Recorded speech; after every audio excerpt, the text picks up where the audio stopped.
राधे राधे। जय श्री कृष्णा। दोस्तों, साल 2024 की सबसे बड़ी ज्येष्ठ पूर्णिमा, साल के जून में पड़ने वाली ज्येष्ठ पूर्णिमा को सबसे बड़ी और सबसे खास पूर्णिमा माना जा रहा है। 22 जून को पड़ने वाली पूर्णिमा पर कई दुर्लभ संयोग बन रहे हैं।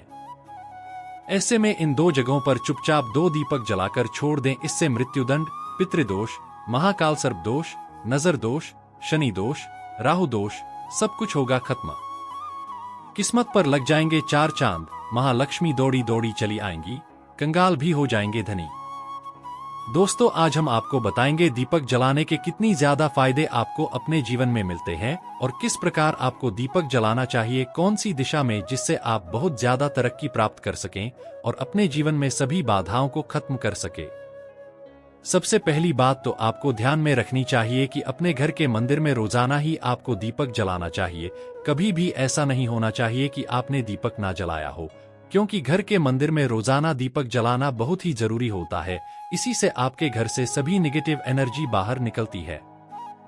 अगर आप कोई भी दीपक नहीं जलाते हैं घर के मंदिर में या फिर अपने घर में शाम के समय, तो इससे आपके घर का वातावरण बहुत ज्यादा नेगेटिव तो होता ही है, आपके घर की परेशानी भी बहुत ही ज्यादा बढ़ने लगती है।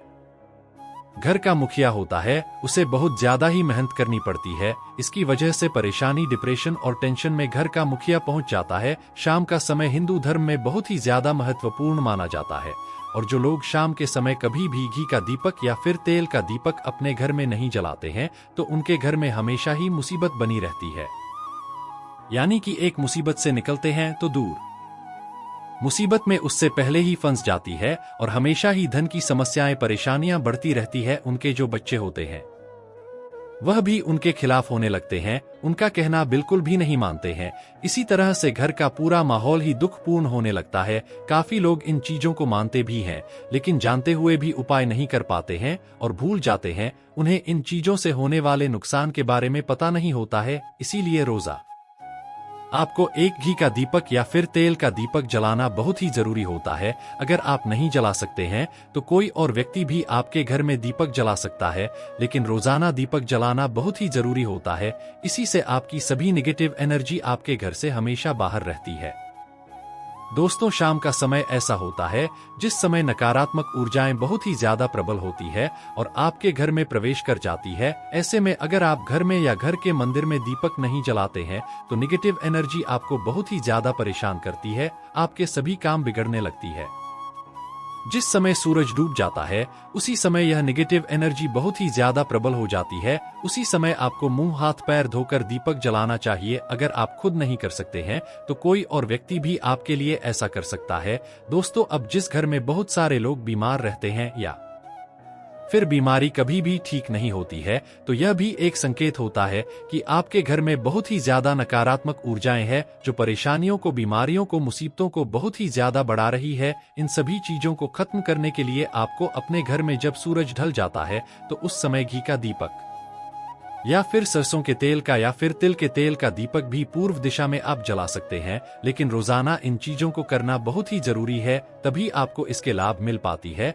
अगर आपके घर में धन से जुड़ी समस्याएं, नौकरी व्यवसाय से जुड़ी हुई कोई भी समस्या है, अगर ऐसी से समस्याएं बहुत ही ज्यादा होती है तो आपको अपने घर के उत्तर दिशा में रोजाना ही घी का दीपक जलाना चाहिए। इसे एक भी दिन आप मिस न करें। अगर आप रोजाना उत्तर दिशा में घी का दीपक जलाते हैं तो इससे आपकी धन से जुड़ी हुई समस्याएं खत्म हो जाती है। जिन लोगों को नौकरी नहीं मिलती है तो उनको भी नौकरी मिलने लग जाती है। और अगर वही व्यक्ति जिसको परेशानी है और वही अगर रोज दीपक जलाता है तो इससे मिलने वाले फायदे और भी ज्यादा हो जाती है। शाम के समय घी का दीपक या फिर तेल का दीपक जलाना बहुत ही जरूरी होता है। आप कभी भी इन चीजों को नजरअंदाज न किया लें, क्योंकि इन्हीं से आपके जीवन में परेशानियां बढ़ जाती है और आपको मुसीबतों का सामना करना पड़ सकता है। आपको यह जानकर हैरानी होगी कि जो भी घी का दीपक जलाते हैं उससे निकलने वाली ऊर्जा होती है वो आपके घर में जब फैलती है तो इससे घर का माहौल एकदम से सुख में बनने लगता है, यानी कि पॉजिटिव होने लगता है। घर के सभी लोग शांति से रहने लगते हैं। इसी प्रकार से जो तेल का दीपक होता है यह भी जब जलता है तो इससे आपके आसपास जितनी भी नकारात्मक ऊर्जाएं हैं वो खत्म हो जाती है, क्योंकि इन दीपकों से निकलने वाली जो ऊर्जा होती है, धुआं होता है, वो नेगेटिव एनर्जी को बाहर निकालता है और आपके आसपास की एनर्जी को पॉजिटिव बनाता है। तो यह बहुत ही जरूरी चीजें शाम के समय कभी भी आप इन चीजों को कभी मिस न किया करें, तभी आप अपने जीवन में सफलता पा सकते हैं और आपकी जितनी भी मनोकामनाएं भी पूरी होती है। दोस्तों, हम अपने घर के पूजा घर में पूजा पाठ करते हैं और मूर्ति आदि रखते हैं। दोस्त, मूर्ति का क्या महत्व होता है, आज हम आपको इस वीडियो के माध्यम से बताने वाले हैं। जिस घर की पूजा घर में एक साथ यह दो मूर्ति होती है, वहां पर बनता है राजयोग और दुनिया आपके कदमों में आ जाती है। कहने का तात्पर्य यह है कि आपको सर्व सुख प्राप्त हो जाता है, जिसकी आपने कल्पना की है, जिसकी आपने मनोकामना मांगी है। दोस्तों, घर के पूजा घर में हम पूजा करते हैं, पूजा पाठ करते हैं और पूजा पाठ के माध्यम से कुछ चीजें देखने और मनाने आदि का प्रयत्न करते हैं, ताकि हमें उस पूजा का फल प्राप्त हो जाए। और हम उसी अनुरूप घर के अंदर मूर्ति आदि लगवाते हैं, ताकि हम उन देवी देवताओं का सुंदर मुख देख सके और उनका आशीर्वाद प्राप्त कर सकें। लेकिन दोस्तों, अगर हम अपने घर के पूजा घर में इन मूर्तियों के साथ अन्य मूर्तियां भी रखते हैं, तो निश्चित तौर पर हमारी किस्मत बदल जाते है और देखते ही देखते हमारे जीवन के अंदर की सारी कंगाली समाप्त होने लगती है। दोस्तों, बात करते हैं उन मूर्तियों के बारे में कि आखिर कौन सी दो मूर्तियां एक साथ में आपको रखनी चाहिए, ताकि उसका सच्चा सर्व सुख आपको प्राप्त हो सके। और सबसे पहले अगर हम किसी मूर्ति की बात करें तो दोस्तों, अगर आप श्री कृष्ण के भक्त हैं और बाल गोपाल की मूर्ति रखते हैं, तब आपको भगवान श्री कृष्ण के साथ माता रानी राधा जी की मूर्ति भी आपको जरूर रखनी चाहिए। दोस्तों, या भगवान कृष्ण की अगर आपके घर में तस्वीर है, तो उसके साथ राधा जी की भी तस्वीर संयुक्त के रूप में आपको लेकर आनी चाहिए। दोस्तों, यह प्रेम और एकता की एक ऐसी अनोखी मिसाल है कि जिस घर में इन दोनों की तस्वीरें होती है, तो समझ लीजिए उस घर के अंदर किसी भी प्रकार का ग्रह कलेश नहीं होता है। दोस्तों, पति पत्नी और परिवार जनों के बीच परस्पर प्रेम रहता है और घर में धन धान्य में अपने आप ही वृद्धि होती है। इसीलिए यह जरूरी माना गया है। अगर आप भी इन मूर्तियों को रखते हैं, तो निश्चित तौर पर आपके जीवन में अपने आप ही फायदा प्राप्त हो जाएगा। दोस्तों, कई लोग अपने घर में माता लक्ष्मी की पूजा करते हैं, तो सोचते हैं कि भगवान विष्णु की भी पूजा करें या न करें, या फिर उनकी मूर्ति साथ में रखें या न रखें। दोस्तों, हमेशा भगवान श्री विष्णु जी और माता लक्ष्मी की पूजा आपको एक साथ करनी चाहिए। दोस्तों, देवाधिदेव महादेव भगवान विष्णु और भगवान ब्रह्मा जी तीनों ही देवताओं को सर्वशक्तिमान देवता माना गया है और त्रिदेवों में भगवान विष्णु जी को पूजा जाता है।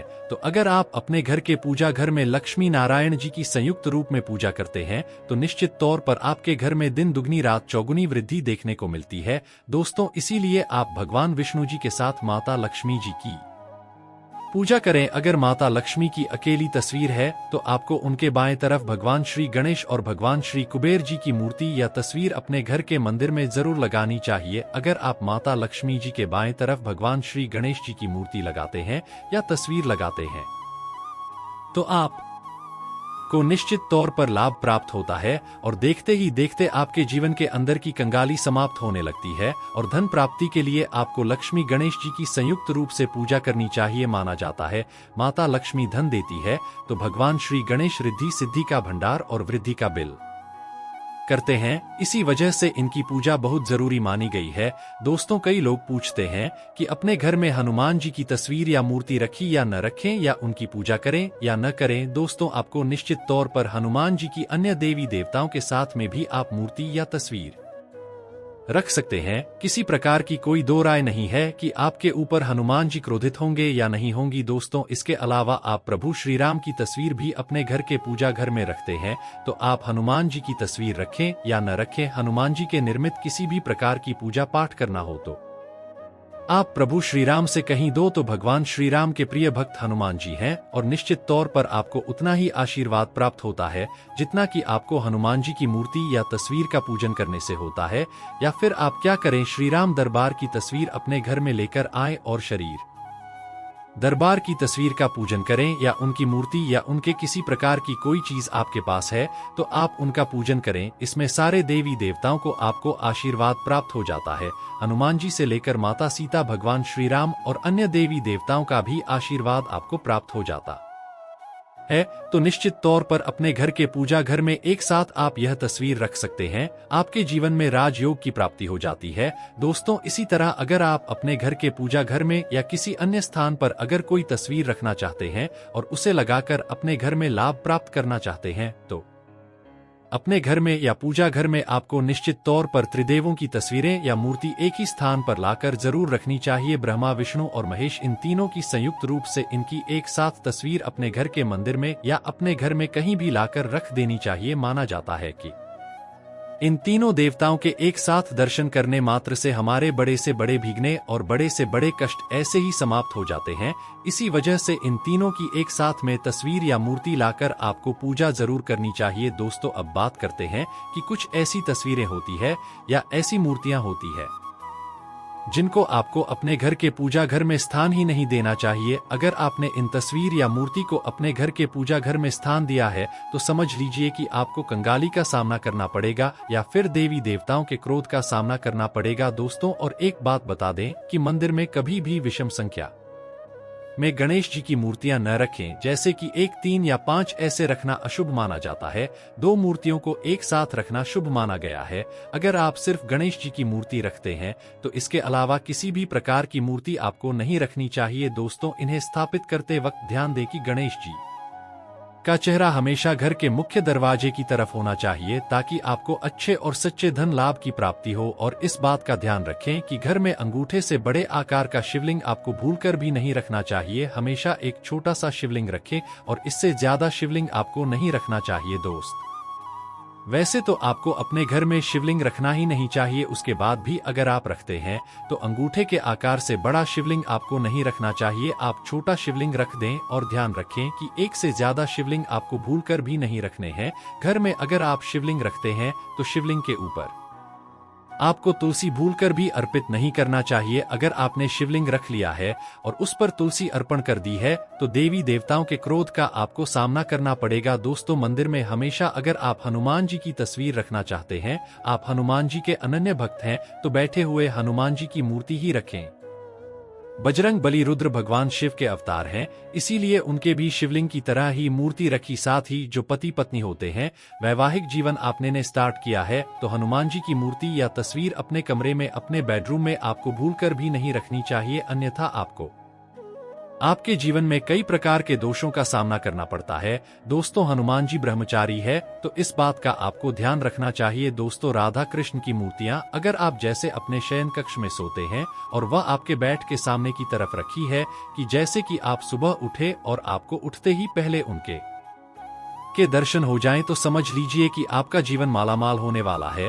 किसी भी प्रकार का कोई दुख, धन की चिंता आपके जीवन में नहीं रहेगी। दोस्तों, इसी तरह अगर माता दुर्गा की तस्वीर आप अपने घर में लेकर आना चाहते हैं और चाहते हैं कि माता दुर्गा की तस्वीर के माध्यम से आप अपने जीवन में समृद्धि देखें, तो दोस्तों भूलकर भी आपको माता दुर्गा की क्रोधित अवस्था की तस्वीर, जैसे कि महाकाली की तस्वीर या फिर महिषासुर का वध करते हुए या क्रोधित अवस्था में माता लक्ष्मी की, माता दुर्गा की तस्वीर लाकर आपको उनकी पूजा नहीं करनी चाहिए। दोस्तों, हमेशा शांत और सुंदर मुख वाली तस्वीर ही अपने घर के अंदर लाकर पूजा करनी चाहिए, बहुत ही शुभ और मंगलकारी माना जाता है। दोस्तों, इस बात का ध्यान रखें कि अगर आप अपने घर में मूर्ति रखते हैं तो आपको इनको भूलकर भी टूटे हुए चावल नहीं चलाने चाहिए। बेहतर होगा कि आप हल्दी में चावल को पीला करके ही बहुत चावल चढ़ाएं, लेकिन टूटे हुए चावल आपको भूलकर भी माता लक्ष्मी को या अपने घर में देवी देवता को नहीं चलानी चाहिए। दोस्तों, इसी तरह इस बात का भी ध्यान रखें कि अपने घर के मृत्यु परिजनों या पूर्वजों को मंदिर में स्थापित न करें, ऐसा करना अशुभ माना जाता है।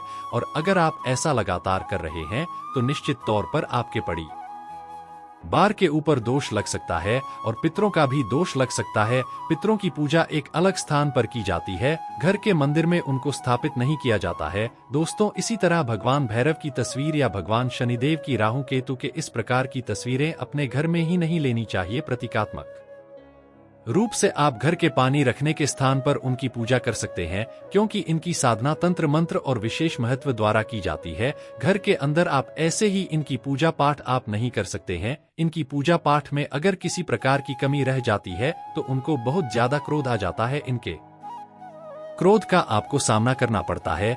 इसी वजह से आपको इस प्रकार की तस्वीरें या मूर्तियां अपने घर के अंदर नहीं रखना चाहिए। और जो पहले हमने आपको बताया उस प्रकार की तस्वीरें तो निश्चित तौर पर आप रखकर अपने जीवन में फायदा प्राप्त कर सकते हैं।